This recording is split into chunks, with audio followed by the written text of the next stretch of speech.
Welcome to Suman TV Warangal. మనం Hanamkonda bus స్టేషన్లో ఉన్నాం. పూర్తి స్థాయిలో ఆర్టీసీ కార్మికులు ఆర్టీసీ జాక్ ఇచ్చిన పిలుపు మేరకు ఉమ్మడి వరంగల్ జిల్లా వ్యాప్తంగా ప్రైవేటు బస్సులు కూడా ఎలక్ట్రికల్ బస్సులు కూడా నిలిచిపోయాయి. పూర్తి సేవలు పూర్తిగా నిలిపేశారు. తెల్లవారుజాము నుండి ఆర్టీసీ కార్మికులు ఈ కార్యక్రమంలో ఉండిపోయారు. ఇప్పటికే ఉద్రిక్తత పరిస్థితి. ఎప్పుడైతే శంకర్ గౌడ్ హైదరాబాద్కు తరలిస్తుంటేనే ఆయన మృతి చెందడంతో తీవ్రమైన ఉద్రిక్తత నెలకొంది. దీనితో పాటు భూపాలపల్లి డిపోలో పనిచేస్తున్న అసన్పర్తికి చెందిన మరో కార్మికుడు కూడా ఆత్మహత్యా ప్రయత్నానికి దిగటంతో ఆయన ఎంజీఎంకు తరలించారు. దీంతో జిల్లా వ్యాప్తంగా పెద్ద ఎత్తున నిరసనలు కావచ్చు, ఆందోళనలు కావచ్చు, తర్వాత ఉద్రిక్తత పరిస్థితి నెలకొంది. ఇప్పటికే నర్సంపేటలో పరిస్థితి మనం గమనించవచ్చు. హన్మకొండ బస్ స్టేషన్లో ఉన్నాం. చాలామంది కంటిన్యూగా నిరసన దీక్షకు దిగారు. కార్మికులంతా కూడా పూర్తి స్థాయిలో ఆవేశంలో ఆవేదనలు ఉన్నారు. వీటికి సంబంధించిన ఒకసారి వివరాలు తెలుసుకునే ప్రయత్నంతో అమ్మ చెప్పండి. మా శంకరన్న చనిపోవడానికి ప్రభుత్వాలే కారణం, కానీ తను ఎంత మనస్తాపం చెందితే పెట్రోల్ పోసి తగలబెట్టుకుంటే మామూలు విషయం అది. ఎంత బాధపడ్డాడు, మానసిక క్షోభతో చేసుకున్నాడని మాకు చాలా బాధ అనిపిస్తుంది. నిన్నటి వరకు కలిసి ఉన్న అన్న ఇప్పుడు లేకపోయేసరికి మస్తు బాధ అనిపిస్తుంది. తనేమో పేద కుటుంబం తనది, చాలా సీనియర్, చాలా మోస్ట్ సీనియర్. ఆయన డ్యూటీలో ఇప్పటి వరకు ఎన్ని సమ్మెలు ఉద్యమాలు చేసినవి చూసి ఉంటాడు. ఎన్ని చేసినా కూడా ఇప్పుడు ఇంత మనస్తాపం చెందిందంటే ఇన్నేళ్ళు మేము చేస్తున్నా కూడా ఇంకా కనికరించట్లేదు ప్రభుత్వం అని చెప్పి మనస్తాపం చెంది తను ప్రాణ త్యాగం చేసిండు. ఈ శంకరన్న ఎంత ఆ బాధ తట్టుకోలేకపోతున్నాం. మేము 55 రోజులు సమ్మె చేసి తెలంగాణ తెచ్చుకున్నాం. ఎక్కడ పోయిందండి తెలంగాణ? ఎవరి పాలైందండి? ఇప్పటి వరకు మేము ఎంత అనుభవిస్తున్నాం. ఆర్టీసీ మహాలక్ష్మి స్కీమ్ పెడితే మేము ఎంత నరకయాతన అనుభవించుకుంటా డ్యూటీలు రాత్రి అనక పగలనక డ్యూటీ చేసుకుంటా పొద్దున పోతే రాత్రి 12-1 గంటకు వచ్చిన రోజులు కూడా ఉన్నాయి మేము డ్యూటీ చేసి. అయినా నవ్వుకుంటా మహాలక్ష్మి స్కీమ్ అమలు మీరు పెట్టినందుకు సక్సెస్ చేశాము. మహాలక్ష్మి వాళ్ళ జనాలను చూసారు కానీ మా మహాలక్ష్మిని మేము గుర్తించట్లేదు, మమ్మల్ని గుర్తించట్లేదు. మీ స్కీముని మీరు అమలు చేసినా మీరు సక్సెస్ చేసినామంటే మీరు పెట్టినందుకు మీరు సక్సెస్ చేసిన మీకు సహకారం మేము పూర్తిగా అందించాం కదా. మీరు మమ్మల్ని ఎందుకు ఆలోచిస్తలేరు? మా పై దృష్టి పెట్టండి. మీరు ఏది చేయాలనుకున్నా, ఏ స్కీములు పెట్టినా మేమే కదా సక్సెస్ చేసేది. అప్పుడు తెలంగాణ రావాలన్నా ఆర్టీసీ గుర్తొచ్చాము, దేనికైనా ఆర్టీసీ వాళ్ళమే గుర్తొస్తాము. మేము అన్నిటికీ ముందుండి మీకు సహకరిస్తున్నప్పుడు మమ్మల్ని ఎందుకు గుర్తించట్లేదు ప్రభుత్వం? ఇప్పటికైనా ఇంకొకరు బలిదానం కాకముందే ఇప్పటికైనా శంకరన్న చనిపోయిన డేట్నే మాకు అపాయింట్మెంట్ డేట్గా ప్రకటించండి. మాకు ఇవ్వాల్సిన పిఆర్సీ బకాయిలు చెల్లించండి. మాకు ఇప్పుడు యూనియన్లు ఉంటేనే కదా మాకు ఏదైనా ఎవరికైనా చిన్న సమస్య వచ్చినా చెప్పుకోవడానికి ఆధారం ఉంటుంది. మాకు ఏ దిక్కు లేకపోతే మేము ఎవరికి చెప్పుకోవాలండి? చిన్న స్థాయి నుంచి పై స్థాయి వరకు బాగా సమస్యలు ఉన్నాయి. కాబట్టి మాకు యూనియన్లను పునరుద్ధరించాలి.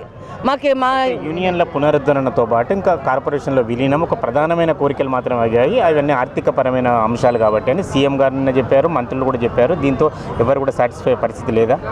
ఎవరైతే సాటిస్ఫైస్ కాదండి. ఎందుకంటే మాకు ముఖ్యమైన అంశాలు ఏంటి అంటే ప్రభుత్వ విలీనం ఒకటి, యూనియన్లు కావాలి. మాకు మా డ్యూటీలలో ఎటువంటి భద్రత లేదు.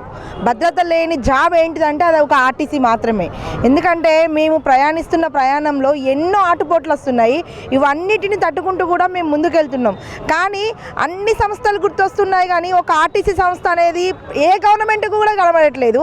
ఇంత చిన్న చూపేందుకు మీకు ఏ అవసరం వచ్చినా ఆర్టీసీ ముందు కనబడుతుంది. మీకు సకలజన సమ్మె అయినా గుర్తొస్తుంది, బస్ పాసులు అయినా ఆర్టీసీ గుర్తొస్తుంది. ఇప్పుడు పెట్టిన మీరు మహాలక్ష్మి స్కీమ్ కూడా ఆర్టీసీ గుర్తొచ్చింది, కానీ మరి వేరే విధంగా దేంట్లో కూడా మహాలక్ష్మిలు గుర్తు రాలేదే.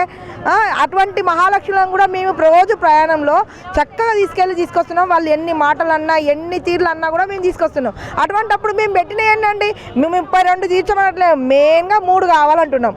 ఆ 3లో ఒకటి ప్రభుత్వ విలీనం, ఒకటి యూనియన్లు, ఒకటి భద్రత, ఒకటి. ఈ 3 నెరవేర్చండి. మాకు రావాల్సిన పిఆర్సీలు 2017 జీతాలతో మేము ఇప్పుడు చేస్తున్నాం. ఈ 2017 జీతాలతోటి ఏ కార్మికులు ఈ సంస్థ కాకుండా వేరే సంస్థ వాళ్ళు ఎవరైనా పని చేస్తున్నారా చెప్పండి. ఈ ఒక ఆర్టీసీ తప్పితే ఏ సంస్థ కూడా 2017 జీతాలతో పని చేయట్లేదు. ఇప్పటి ఖర్చులను బట్టి 2017 జీతాలు ఎవరికి సరిపోవు. నిన్న శంకరన్న చనిపోయాడంటే ఎందుకు చనిపోయాడు? ఆయన ఆర్థిక ఒత్తిడి ఎంత ఉంటుంది? ఈ సమ్మె చేస్తున్నాం. టీఆర్ఎస్ ప్రభుత్వం అలానే ఉంది, కాంగ్రెస్ ప్రభుత్వం అలానే ఉంది. మేము కాంగ్రెస్ని తెచ్చుకున్నాము. ఎందుకు తెచ్చుకున్నాము? ఈ కాంగ్రెస్ రావడం వల్ల మా జీవితాలు మారుతాయి అన్న ఉద్దేశంతో మేము టీఆర్ఎస్లో సమ్మె చేసినప్పుడు ఇదే కాంగ్రెస్ ప్రభుత్వం వచ్చి మాకు మద్దతు పలికింది. నా ప్రభుత్వం కనుక వస్తే నేను మొట్టమొదటి చేసే కార్యక్రమం ఏంటి? ఆర్టీసీ వాళ్ళని విలీనం అన్నారు. మరి ఈ ఆర్టీసీ విలీనాన్ని మీరు ఎందుకు మర్చిపోయినరు? వచ్చిన తర్వాత ఆగండి వారాలు అని చెప్పి ఈ వారాలు అనేది 2.5 సంవత్సరాలు వారాలు గడుస్తూనే ఉన్నాయి, కానీ ఇంతవరకు ఎటువంటి విలీన ప్రక్రియ జరగలేదు. ఇప్పుడు మేము సమ్మెలోకి దిగినాక కూడా ఇంకా 4 వారాలు ఆగండి. ఇంకా 4 వారాలు అంటే ఈ 40 ఏళ్ళు గడిచినా 4 వారాలు కావు. ఈ మనస్తాపంతోనే అక్కడున్న సెక్యూరిటీ సిబ్బందే కానీ డిఎంలే కానీ మాకు తెలిసిన విషయం ఏంటంటే తనని బాగా మనస్తాపానికి అనవలసిన మాటలు కాకుండా వేరే మాటలు అన్నదని తెలిసి దానివల్ల మాకు ఈ సమ్మె వల్ల విలీనం చేస్తారో చేయరో అన్న మనస్తాపానికి గురి అయి నా ద్వారానన్నా విలీన ప్రక్రియ జరుగుతుందేమోనన్న ఆశతో చనిపోయాడు. ఆయన ఆశను నెరవేర్చాల్సిన బాధ్యత మా మీద ఉంది. ఈ రోజు చర్చ సఫలం కాకపోతే ఒకవేళ మాకు విలీన ప్రక్రియ జరిగేదాకా ఈ సమ్మె అనేది ఇలాగే కంటిన్యూ అవుతుంది. అమ్మ శంకర్ గౌడ్ కాకుండా ఇంకో 4 ఆత్మహత్య ప్రయత్నం చేస్తారు. మరి ఇవన్నీ ఖచ్చితంగా నివారించాల్సిన బాధ్యత ఉద్యోగుల మీద కూడా ఉంది కదా ప్రభుత్వం మీద కంపల్సరీ ఉంది. ప్రభుత్వం ఆలోచించాలి గట్టిగా. ప్రభుత్వం వల్ల ఒక కార్మికుడు చనిపోతాడంటే దానికి కారణం ఎవరు? ప్రభుత్వమే కదా. సమ్మెలకు దింపింది కూడా వాళ్ళే. సమ్మె చేసే ఉద్దేశం అసలు మాకు ఏ కోశానే లేదు. సమ్మెకు దింపింది వాళ్ళే. తీరా టైంకి తీసుకొచ్చి చర్చలకు పిలుస్తానని కమిటీ పెట్టారు. ఆ కమిటీ పెట్టేసరికి మేము ఈ సమస్యలకు సమ్మెకు దిగినాము. ప్రభుత్వ వాదన వేరే తీరు ఉంది. ప్రతిపక్ష పార్టీ మాత్రమే తెర వెనక నుంచి నడిపిస్తుంది, అందుకే ఆలస్యం అవుతుందని నిన్న అటువంటిది ఏమి లేదు. మాకు వెనుక నుంచి ఎవరు చెప్తే వచ్చిన సమ్మె కాదు. మాకు విసుగుబుట్టి మాకు అప్పుడు కేసీఆర్ ప్రభుత్వంలోనే విలీన ప్రక్రియ 90% కంప్లీట్ అయింది. ఒక సంతకం మాకు అపాయింట్మెంట్ డేట్ ఇచ్చే దగ్గరనే ఆగిపోయింది. అంటే 1% మాత్రమే మిగిలి ఉంది. అప్పుడు మొత్తం కంప్లీట్ అయింది. ఇప్పుడు ఒక అపాయింట్మెంట్ డేట్ ప్రకటిస్తే అయిపోతుంది. దీనికి 4 వారాల కమిటీ వాయిదా వేయడం ఏంటి? కమిటీలను అడగడం ఏంటి? ఇప్పుడు వచ్చి ప్రభుత్వం వచ్చి 2.5 సంవత్సరాలు అవుతుంది. ఇప్పటి వరకు ప్రకటించకుండా ఉండి కాలయాపన చేస్తున్నారంటే మాకు దానికి ఇంకా ఇస్తలేరు అని మా కార్మికులు మాకు చాలా జీతాలతో ఎల్లదీయలేక ఆర్థిక సమస్యలు వచ్చి మనస్తాపం చెందుతున్నాం. ఇంకా ఇప్పటికీ మేము ఇంత కష్టపడుతున్నా మాకు ప్రభుత్వంలో ఎందుకు విలీనం చేస్తలేరు? మాకు ఇప్పుడు ఇవ్వాల్సిన ఎందుకు ఇస్తలేరు? ఇంకొకటి మన రిటైర్మెంట్ అయిన వాళ్ళకి ఇప్పుడు వాళ్ళకి బెనిఫిట్స్ ఇవ్వకుండా బకాయిలు ఇవ్వకుండా చేసేసరికి మాకు ఆర్టీసీ డిపార్ట్మెంట్కి మాకు పెన్షన్ లేదు ఇప్పటి వరకు. అటువంటిది రావాల్సినవి కూడా పైసలు రాకపోయేసరికి, డబ్బులు రాకపోయేసరికి వాళ్ళు మానసికంగా కుంగిపోయి ఆత్మహత్యలు చాలా మంది చేసుకున్నారు. అంటే దీనికి పరోక్షంగా ఎవరి వల్ల ఆత్మహత్యలు చేసుకుంటున్నారు? కొంచెం గుర్తించండి. ఇప్పటికైనా సీఎం గారు రేవంత్ అన్న ఇప్పటికైనా మాకు కనుగరించి మాకు అపాయింట్మెంట్ డేట్ని వెంటనే ప్రకటించండి. ఈ రోజు మీరు ప్రకటించి చర్చలకు పిలిచారు కదా, ఈ రోజు అపాయింట్మెంట్ డేట్ ప్రకటించి మాకు రావాల్సిన ఇప్పించి యూనియన్లను పునరుద్ధరించి ఆర్టీసీని కాపాడండి. ఆర్టీసీకి ఎలక్ట్రిక్ బస్సులను ఆర్టీసీకే ఇవ్వండి.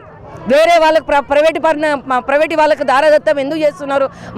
మన డిపార్ట్మెంట్కే ఇస్తే సబ్సిడీ వస్తుంది, ప్రజలకు కూడా మెరుగైన సౌకర్యం కల్పించిన వాళ్ళమే అవుతాము. అంటే మీరే కదా మీరు ఇలా చేస్తే ప్రజలకు కూడా ఉపయోగపడుతుంది కదా. అది ఎందుకు ఒక్కసారి ఆలోచించండి అని రేవంత్ అన్న అప్పుడు చెప్పారు కదా. ముందు అప్పుడు సమ్మె చేసినప్పుడు మీ అక్క చెల్లెళ్ళకు అన్నదమ్ములకు నేను తోడు ఉంటా, వెన్నంటి ఉండి నేను సంతకం పెడతా, నేను ముందు ఉండి చేస్తా అంటే మిమ్మల్ని నమ్మినామన్నా. ఇప్పటికైనా మీరు చేస్తారని మాకు అర్థమవుతుంది.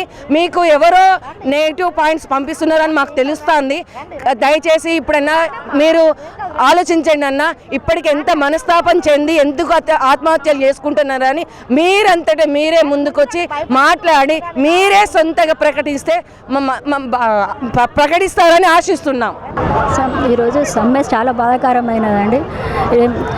శంకర్ అన్న ఆత్మకు శాంతి చేకూర్చాలని మేము ఆ భగవంతుని ప్రార్థిస్తున్నాము. వాళ్ళ కుటుంబానికి మనోధైర్యం కల్పించాలని ఆ భగవంతుని ప్రార్థిస్తున్నామండి. వీళ్ళంతా కూడా ఆర్టీసీ ఉద్యోగులు కావచ్చు, నాయకులు కావచ్చు, వారి సహచరులు కావచ్చు, అంతా నర్సంపేటకు తరలి వెళ్ళారు. అక్కడ ఉద్రిక్తత పరిస్థితి నెలకొన్న విషయం మనకు తెలుసు. ఇప్పటికే ఇక్కడ అంటే వీళ్ళు చెప్పిన ప్రకారం ముఖ్యమంత్రిని ఎవరో తప్పుదోవ పట్టిస్తున్నారు. సబ్ కమిటీ అనేది కేవలం కాలయాపన కోసమే. అట్లాగే ఎవరైతే శంకర్ అన్న ఆత్మ బలిదానం చేసుకున్నాడో శంకర్ గౌడ్ పేరు మీద అదే రోజు పీఆర్సీ ప్రకటించాలని పెద్ద ఎత్తున డిమాండ్ చేస్తున్నారు. కెమెరా పర్సన్ వినయ్తో వేణుమాధవ్, సుమన్ టీవీ, వరంగల్.